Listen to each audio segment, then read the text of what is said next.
What's up, guys? Welcome to Operation B, the podcast. I am your host, Jamie Thurber, and I am here to take you on a journey of deepening, of expansion, of understanding more about who you are and why you're here and how to operate in an optimal way that allows you to do what you want to do, feel how you want to feel, take care of yourself truly, and support everything that your heart desires.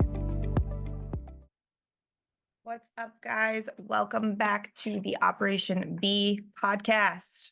Thank you for being here. What is this? Episode 3. I was thinking about all the things, you guys. I have such a list of stuff I cannot wait to share with you. But as you know, and maybe you don't know, if you're new here, let me explain a little something about why I've designed this podcast the way I did from the very beginning. I try my best to keep our episodes between 20 to 40 minutes. I like them to be digestible easily for you. The idea is that you can easily listen to this on your way to work or your way home or your drive to the gym, like that kind of thing, to where it's a little easier to get all the content in. That's always my idea behind. Like, I want it to be more than I'm able to give you on like a Facebook feed or an Instagram feed, but enough that it's, gives you enough to think about and you have the time to listen to the whole thing, basically.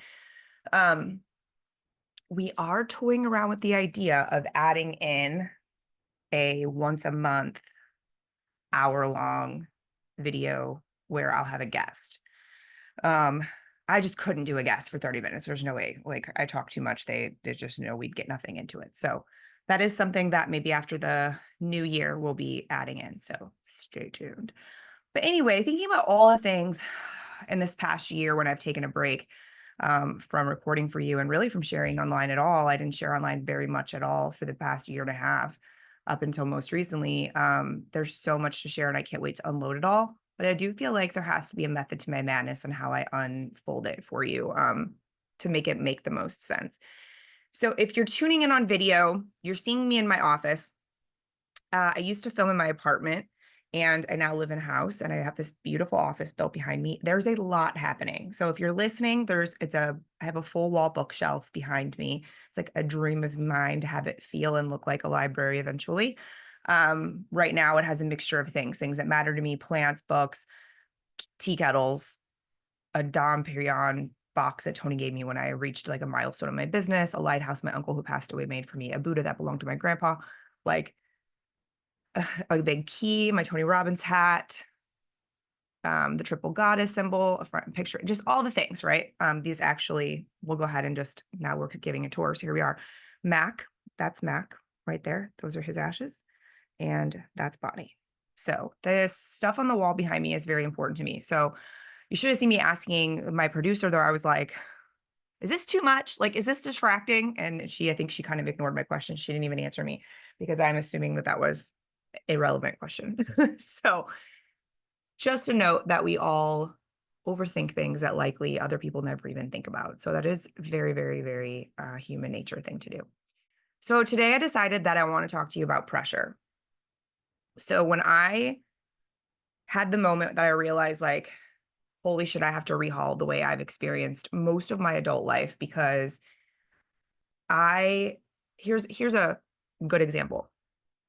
So my fiance, Tony, I just realized I'm not wearing my wedding ring. I don't wear it when I'm at home. My friends think that's weird. They're like, don't you wear it all the time? I'm like, no, not when I'm at home. Like, I wear this ring because it's my Aura ring and it tracks all my health stuff, but that's it. I don't even like wearing this. I hate it, actually, but I just got used to it. Anyway, my fiance used to play professional hockey. So, and then even as a child, prior to being even in the minors, in Canada, hockey is huge and you travel and you stay with other families and you're on the go a lot when you're playing. And um, so he was very good at always being able to pick up and go wherever, right? Very used to moving on the fly, very spontaneous. He kind of had to live that way. I am not that fast that way. My family is not that way. They don't just fly by the seat of their pants at all, for many reasons, honestly, like financial reasons for one, like stability, things like that. It just not being an option. And so that was not something I was used to doing or, really good at all.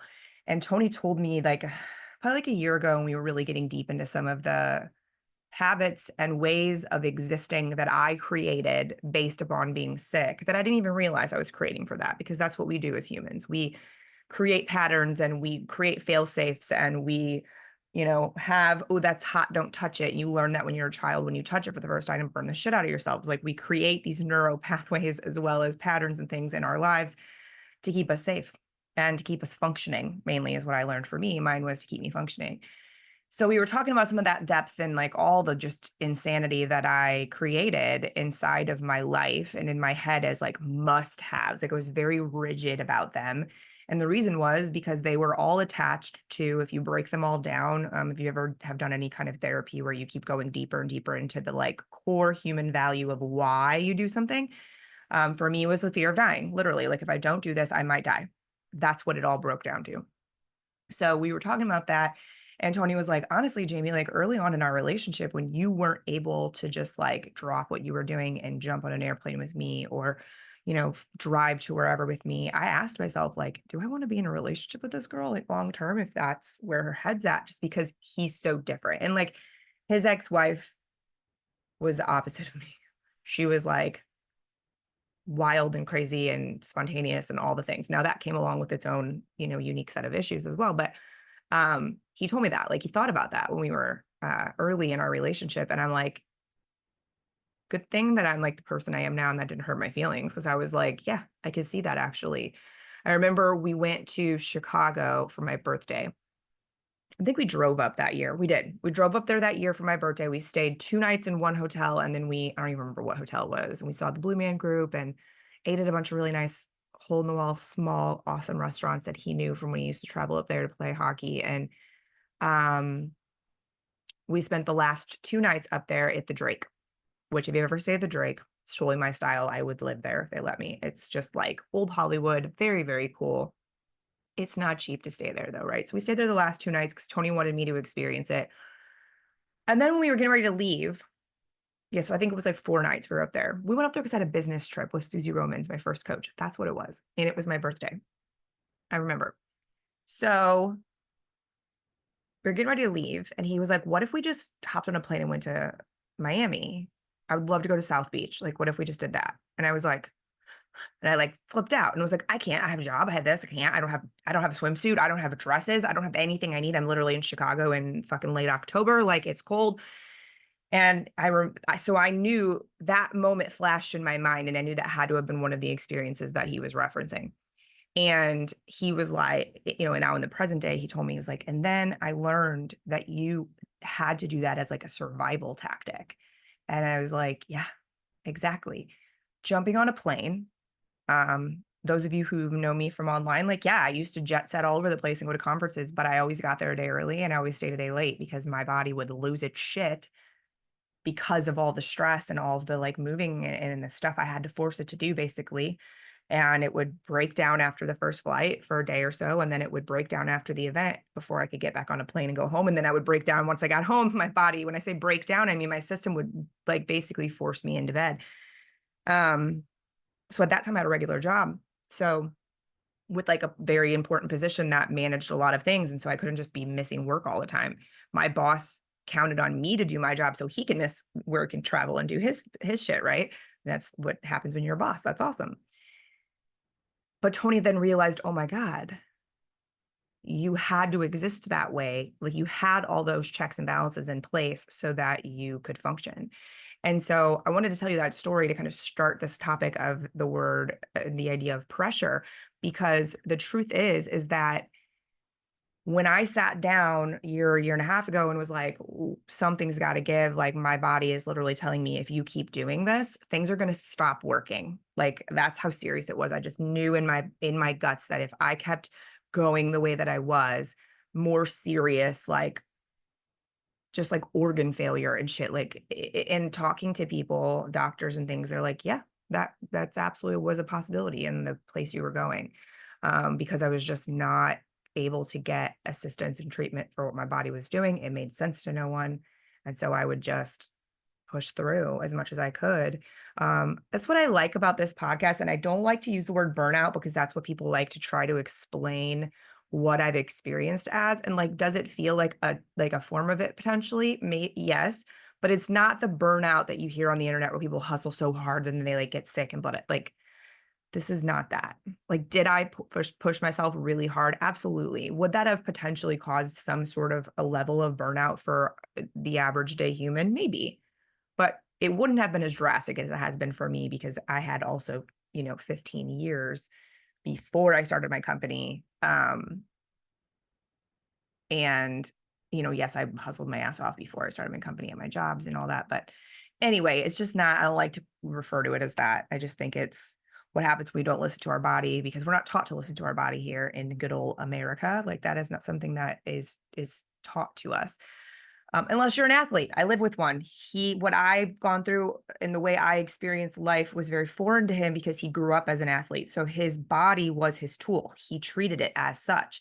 And it's actually very cool to get to see that and to be around some of his friends and stuff too that he played with, because like that's just normal to them as well. So I've had to be able to explain to them like, hey, that wasn't normal to me. Like, I was just a normal, little kid from Florissant. Like, we weren't worrying about treating our body like a freaking temple. Like, we were eating pizza that was probably not pizza off the tray at school. Like, it was, and thought it was delicious. Anyway, eating hamburger helper every night for dinner, like thinking it was lovely, like all that. We didn't know. Anyway, so with all the stuff that I had to just push myself to do, I created a lot of rules inside my head. Like my psychiatrist, who is an incredible man. I'm very privileged and lucky to have found two very good professionals years and years and years ago that have stuck with me all this time.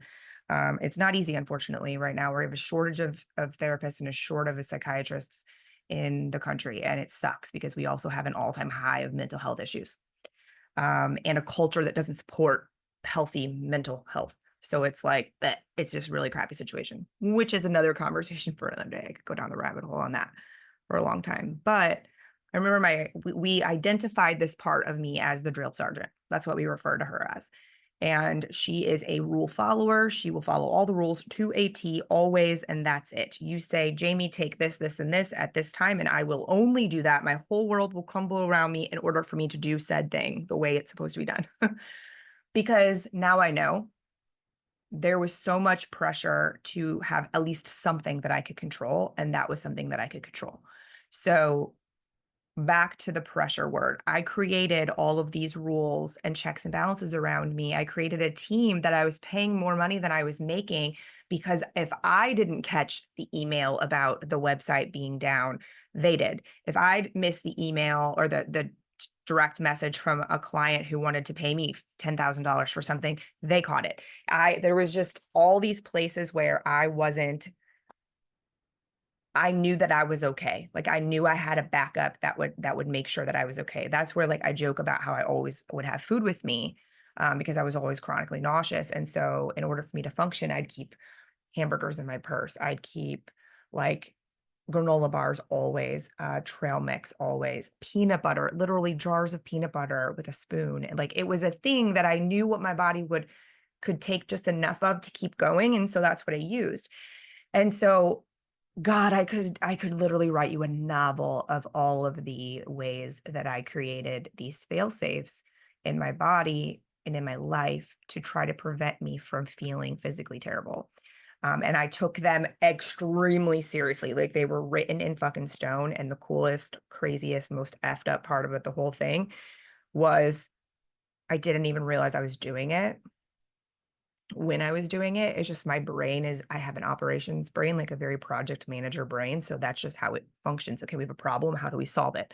Okay, cool. Solved. Move on to the next thing. That's what I would do. But what all of that did was create an enormous amount of pressure on me for every single thing I tried to experience or do ever, whether it was going to the grocery store or going to a friend's house or going out of town or going to an event or setting up to teach my group. When I ran my Operation Do group, coaching group for a long time. I've been feeling the itch, I'm not gonna lie, guys, to set up an Operation B space. We'll see what happens. I'm trying to like pace myself from not taking on too much too quickly.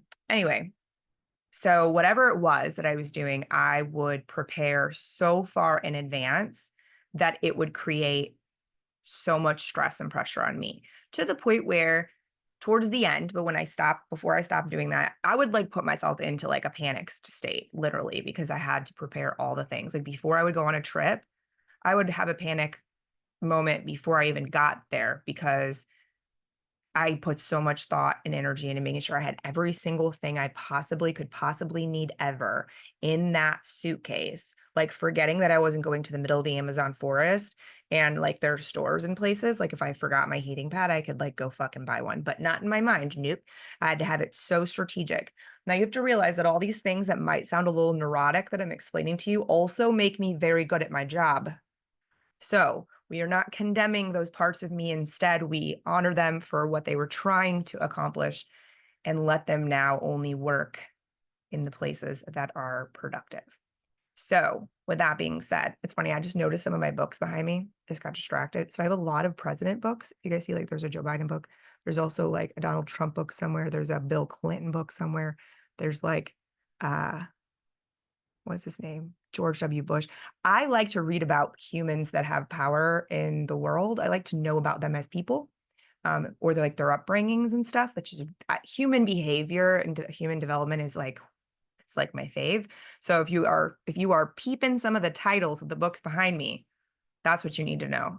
I really like to understand why people do what they do, or at least have as much information as I possibly can to like observe properly. Anyway, so none of the books behind me need to be discussed as far as my political views, because I don't stand in any bucket of politics ever. I never have, never will. I'm way too complex of a human to fit into one of those categories. Anyways, so the pressure was created in that way as far as being ultra prepared for every single possible scenario ever. I have now learned that there's a way that we do that emotionally also, where we do a lot of emotional labor to prepare for potential reactions from people in our space. Yes, think about that. We do extra emotional labor, and we start doing this at a young age to prepare for potential reactions from people in our space, usually that we would like to avoid. So, for example, if you have a family member who is moody, we'll say, and at family functions, there's always an opportunity that they could be, if they're in a bad mood, they're going to piss on the whole parade. If they're in a good mood, everybody's going to have a good day. We all know people like that, right? Well, at least in the Midwest, because people just don't say anything when shit like that happens. So I know other parts of the country, they'll just call someone out on that. In the Midwest, people don't do that very, very often. So as a child, I learned how to do that around certain people for certain reasons. And then it became a thing. And now, like in my current world, there's a certain couple people that I have to be around, whether I like it or not, really. And I would over prepare for the potential of that person's reaction to something so that it didn't affect me too much, because I couldn't afford for it to protect or to affect me poorly, because I had other things I needed to do. I had clients to help. I had to take care of myself. I had a house to take care of. I had a body to take care of. I couldn't deal with their explosion. Instead of realizing that it was, while yes, difficult, it would be a healthier option to learn to untangle myself from and be able to stand over here and know that my value is not attached to this person's reaction. Now, Jessie Mendez, or Jessie Magic, is my coach and my somatic goddess who has helped me through life. And she is the one who is allowing and continuing to teach me. This is not something I have mastered yet. Enmeshment, friend. Write that word down, look it up, let it rock around in your brain, and you'll be like, whoa, what am I doing being so involved in all these people's lives? Anyway, so that's a piece of pressure too. The other pressure came from, let's be real, the freaking workforce, the world. I was a woman, a young woman, and a predominantly male industry. My first business I ran was for my boyfriend, my ex-boyfriend now, obviously. But I was 17 and I ran the books for his company. It was a construction, landscaping construction company, and he needed help. And I just filled the void, basically, right? And I figured it out. I did what I could to help where I could, and dealt with all these guys and dealt with my boyfriend who I was in love with. And like, also he was young and trying to figure out how to manage a business and learning all of this. Like, I look back now and yeah, would I say he was an ass? Sure. But like, I also understand that like he was trying to figure it out too. So like none of that even matters anymore. But I started learning these things at a young age as far as like how to navigate some of this shit. Pressure. Go into insurance. I was the youngest person in the office, like so young I couldn't have a 401k.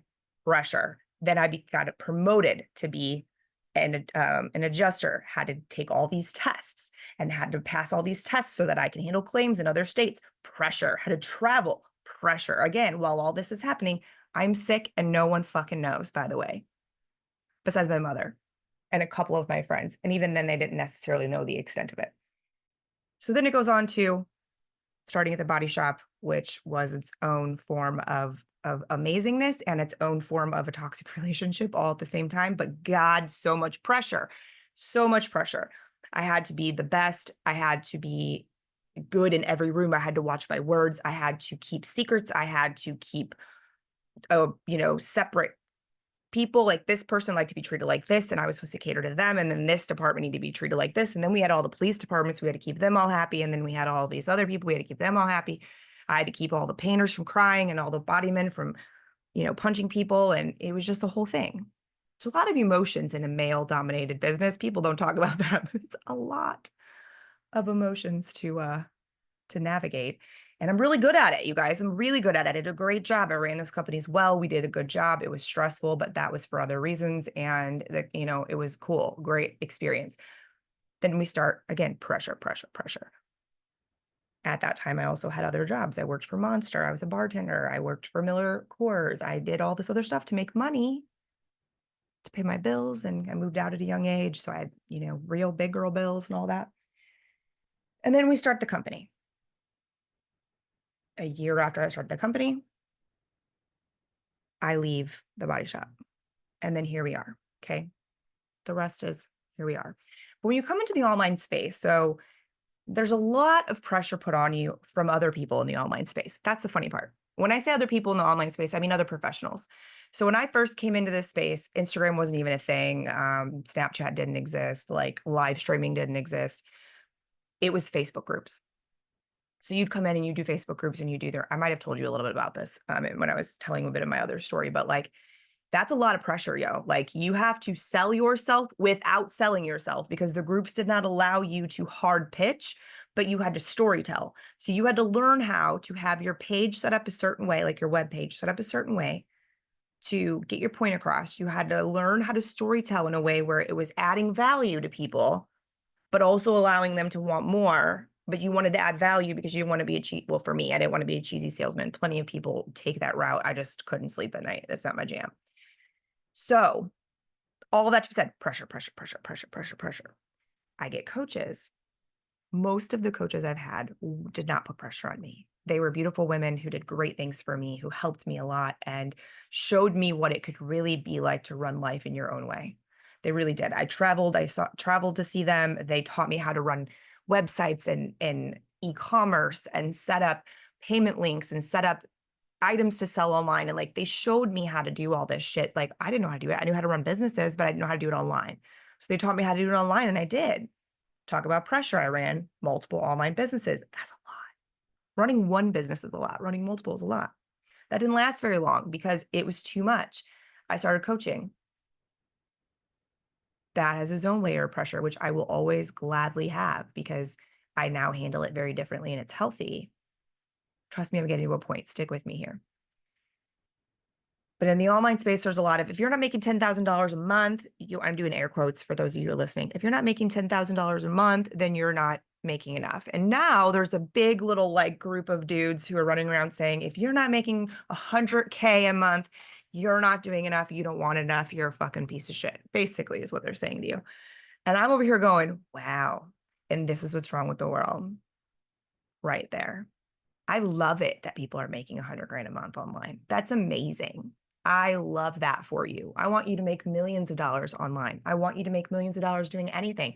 That's amazing. But to make other people feel as though they are less than because they are not making that much yet is bullshit.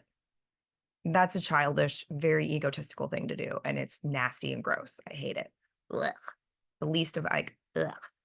Here's the deal. For me, I didn't fall for the pressure of say the loud angry, nasty things online to get more followers, so more people will pay you money, and then you'll be making 100 grand a month. Like, that was not my jam. Do I make 100 grand a month? No, I do not. I've been doing this for a very long time. No, I do not make that much. Do I think it's possible? Absolutely, because I know people who have. Do I think that I could get there? Sure. Do I think I needed this fucking big fat shortcut? Not shortcut. What do you want to call it?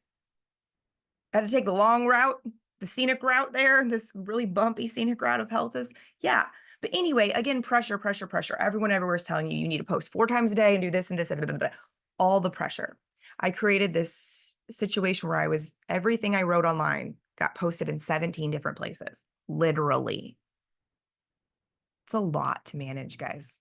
I was so mad. I was so happy though. I was like, whoa, I am so fucking good at this. We're doing everything.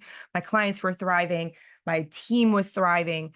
I looked like I was thriving. I convinced myself I was thriving, and my body was screaming the entire time, and I ignored it.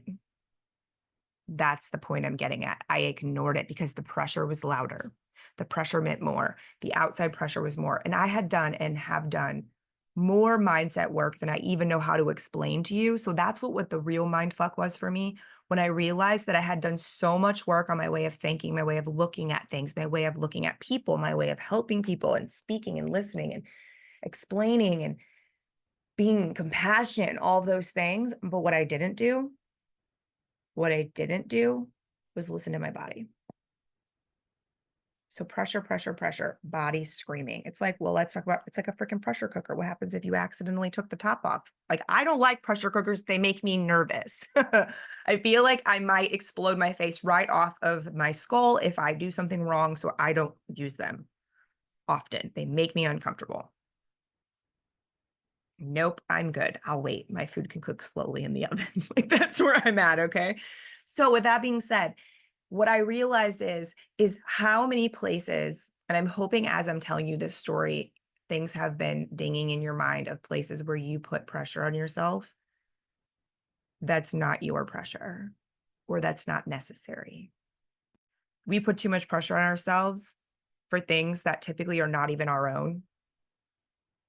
That don't we we just don't even, like, yeah, make the vision board, make the money, better be posting this many times and sending this many emails. If people don't see you, they can't send you money. How can you pay your bills? Blah, blah, blah, blah. And then you have the other side that's like all the mindset work that's like, but you better believe it too, because you're going to manifest it. And if you don't believe it, it won't happen. You better manifest. You better do a lot of that, journal it, that it's going to happen. All those things have worked for me. All of them turned into pressure. All of the things that were supposed to be rewarding for me and supportive of my process turned into pressure. That was just the nature of my existence, and has been the nature of my existence, considering the story I started with telling you. That's why I told you that first. As you can see, my body liked to control the details because it couldn't control how it felt. That was my defense mechanism. And a lot of people do this. They have anxiety, they have depression, they have chronic pain, they have stomach problems, they have whatever it is, and they ignore it. And they just try to be a functioning, again, air quotes, adult, or, member of society instead, and not deal with it. When in reality, you're eventually, what I know to be true is your body will force you to. If I wouldn't have done what I did, I would have been in the hospital, like, for a long time. And I have no doubt, because my system, what it started doing was having what I now refer to as body panic attacks, where my mind was clear and my mind was not having anxiety, but my body was losing its mind. And it was literally pushing everything out of it that it possibly could, energy and everything else you can think of. We'll leave that to your imagination. When it would have this, and it would last for days, I'd shake, I couldn't sleep, I'd puke, all this stuff. It was horrific. What happens when you're in that state? You get dehydrated, can't eat food, you can't take your medicine that's supposed to help you calm down, all these things, right? Because our body is smart. If there's one thing I want you to learn ever from any freaking thing that you hear me say on this show ever, it's that your body is smarter than you think you are, and than you think you will ever be. Like, it is smarter. It knows, and you need to learn to listen to it. Not just your intuition, because I got really good at listening to my intuition, but not about the cue that told me I needed to eat, not about the cue that said, if you don't go sit the fuck down, you're going to literally fall down. Nope. I didn't because there was more pressure. It was more important. I allowed my work and how I was. Here's the other thing, pressure. Oh, we didn't even touch this part yet. Whoop, here we go. The pressure of being a certain something for everyone else in your life. Boy, oh boy. Answering every text message. We live in a world of instant gratification these days, and people that love you and think that you love them too go through phases, some of them who are not emotionally evolved or healed enough potentially to see that like that's a really disrespectful thing to say to someone. I used to be that way though. I used to be insecure enough to think if somebody didn't answer me timely, that must have meant that they were mad at me. And I did my own work though, and now that's not a thing. But think about the pressure that lives in us of wondering about why didn't that person answer me? And oh shoot, I have to answer these 12 people because if I don't, everyone's gonna be mad at me. And then I have to deal with them being mad at me, and that's more energy, and I don't have it. And the freaking cycle continues, right? The pressure of showing up as a certain thing for every single person, the pressure of answering every question one of my friends would ask me, the pressure of running every time my mom needed me, every time when I could have just stopped for a moment and said, Mommy, what is it that you're asking me about? And then she'll explain herself. And then often I can say, oh, that's actually this. You can handle that yourself. And then I don't have to go there. And now she doesn't really even ask me those questions because I've helped her learn how to do things like her computer and her phone and things like that. Right. But there are places where like it is your family member or your best friend or your mom. Like, what are you supposed to do? Well, I'm going to tell you what you're supposed to do, unless they're dying or bleeding and need to take, go to the emergency room. And even then, that's up to you. But like, meaning that's up to you how you handle it. But you are of no good to any of those people if that communication and exchange feels like obligation. Number two, if you don't have anything to give, you are of no good to them because guess what? It is not worth it. It is not fair to anyone around you if giving to a person takes everything away from you to where you then have to go lay in bed for 3 days and you're sick. Where the fuck is the sense in that? There is none. But the pressure from the world, from the job, from the expectations of everyone, from the matrix, from the be healthy and do the thing and all that, like it's so much, you guys. And I am here to tell you that you are the one who's in charge of the pressure meter, friend. And in my case, we've just decided to like not have a pressure cooker in the kitchen anymore at all. Like I'm like, nope, pressure, not. Nope, not doing it. If that feels like pressure, not doing it. This podcast alone, let me give this as an example. So, this podcast, when I was doing lifestyle creation before we changed the name and started this new beautiful season, my beautiful assistant Tiffany, who is like was with me through thick and thin, and we figured out all the things before there were like, snazzy little things like Zoom didn't even exist. To do this, she helped, figure it all out. And anyway, I was the bottleneck in the podcast, you guys. Like I was the problem because there was so much pressure to have the perfect written copy and have the perfect blog post to go with it. If I'm going to record an episode, then I have to have a blog post and there must be a Facebook post and there must be blah, blah, blah, blah, all this list of shit that my brain would tell me I had to do. And what do we do a lot when there's so much pressure? We freeze. We hide from it, which creates more pressure, but it's a defense mechanism. It is a nervous system reaction where we go into freeze state because we don't know what else to do, because we don't have the capacity to do what is necessary or what we're asking of ourselves or whatever. Again, this is where your body is smarter than you. Big time, big time, big time, big time. And so it's in those moments where I want you to take this, like what might feel extreme to you and it might not. That is again my own thing that I'm working on, as to where to me all of this feels very dramatic. There's big parts of me that are like, this is dramatic. Why are you even saying this out loud to people? But I know why those parts are there. They exist for a reason because they are uncomfortable with me being out loud about this part of me. And that's okay. It's okay because they exist for a reason. They think they're keeping me safe, and that's okay. And at the end of the day, I have learned that no one gets to dictate where my energy goes but me. No one gets to tell me I have to do it that way. Yes, I hope you can still relate to me if you have a job where you have a boss. But let me also tell you that it was not worth what I had to give up.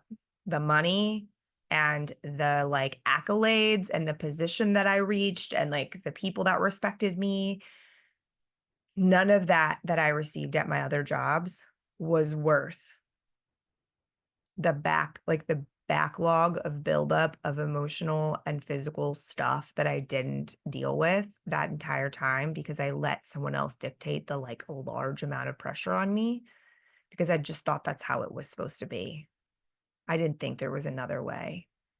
Now, listen, I am a firm believer in being a hard worker and doing your job and doing your part and being held accountable. So I know there's like cultural things or like generational things going on right now where, people think that younger generations don't work hard or whatever, which I have some cousins who are, 19, 20 years old, and they work just as hard as I did when I was that age. And I worked my ass off at that age. So I don't know. I mean, don't label everyone as that. But I want to be clear that I'm not stating that we don't work hard. Like I still work hard. I'm just work smarter, which sometimes takes time to learn, but like listen to this show and learn, ask me questions and I'll help you. Like back to the podcast, I made it so complex that it became something that had such pressure on it that I couldn't do it anymore.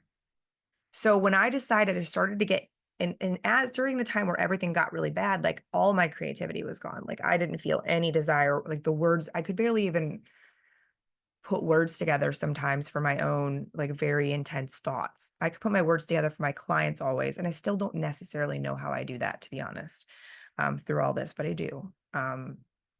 And maybe it's not healthy. I don't know. I do think it is. I have also a team full of people that I talk to every single week that their entire job is to keep me healthy. So I feel like one of them would have said something by now if that was the case. That's what I pay them for. But now with the podcast, the reason that it has become what it or it's been brought back to life is because there is another way to do it. I had to just find the right person and I found the right person. And nothing against Tiffany. Obviously, like I said, I would literally like make a statue in her honor because I think she's an incredible human. But everything happens the way that it needs to for us. And she went her own way earlier this year. And I started getting ideas again a few months later, which had nothing to do with her, but I had no her anymore. So what did I do? I asked around. And I knew that if I was going to do this, if I was going to allow myself to give you my words again and give you my face and give you the things that feel so important to me, because it is important, it does feel, this message feels so important to me. I knew that it had to be done differently and it could not be filled with, Jamie, I need an episode. I need an episode. I need an episode. It could not be filled with pressure at all. And so when I met Brooke, the way that she operates, there's no pressure. It was perfect. It was a perfect fit. I could not have asked for a better situation. So here we are. And I wanted to kind of tell you that whole roundabout story and come all the way back because it's in that, it's in these lessons and in these shares where we realize that what we think is the must be or the norm or the good or the whatever, again, like who makes the rules of what's good and bad? Nobody. Like that's ridiculous. Like yes, killing, but what if you're protecting yourself? Like it's, we could all go down these pathways with all this shit. Anyway, there's just a lot of pressure that gets placed on all of us. And if anybody can listen to this and like take a breath and let one rock out of their backpack and know that that is not necessary for them to carry anymore, then my job is done. Then it was worth me sitting here doing this and telling you these words. It was worth the money to produce the podcast so you could listen to it. It was worth it if one person can set down a rock that is no longer theirs and not feel bad about it and not pick it back up because you get to dictate what the pressure is on you and what you no longer choose to carry. Like nobody can force you to carry things that aren't yours. So I'm gonna end you with this. I'm gonna leave you with this. Go out into the world and go out through your day. And when you feel when your things are requested of you, or you're looking at your schedule, or you're looking at why am I so overwhelmed, ask yourself which of those things feel like pressure. And when I say pressure, like, you know, the feeling, it's like I have to do it. Or if I don't, someone's not going to like me, or I'm not going to be good enough, and I'm not going to be blah, blah, blah, like, you'll know. And then ask yourself how you can put that down. And if you put it down, start paying attention to what might happen, because the world's not going to crumble like you think it might. I promise. And as always, if you have questions about these things, reach out to me on any of my online platforms. I'm Jamie.Thurber on TikTok and Instagram. I am Jamie Thurber on Facebook. And then my email is me@jamiethurber.com. You can also go onto my website, and there'll be lots of little places that you can like send me a message if you ever want to ask questions, or if there's ever a topic that you're like, hey, I'd really love to hear your input on this. I appreciate that always. And if you could go wherever it is that you listen and like, follow, share, leave a comment, or leave a review, we would really appreciate that. And thank you for being here. And until next time, friends, we're going to keep going on this journey together. I hope you have a beautiful day wherever you are. Oh, quick shout out to my own business because I'm obsessed with this shirt and I wish everyone would buy one. If you can't see me, I have this beautiful t-shirt on. It's like a minty green and it says integrity matters. It is more of a girly shirt, gentlemen. So if the gentleman would be interested in a shirt with integrity matters, I can definitely make a more unisex style, but this is on my business, which is homesweetdefiance.com. And I will make sure that we put that in the show notes as well. But I just think it's such a great message and I hope that you guys like it. Anyway, go out, have a great day. Love you guys. Bye.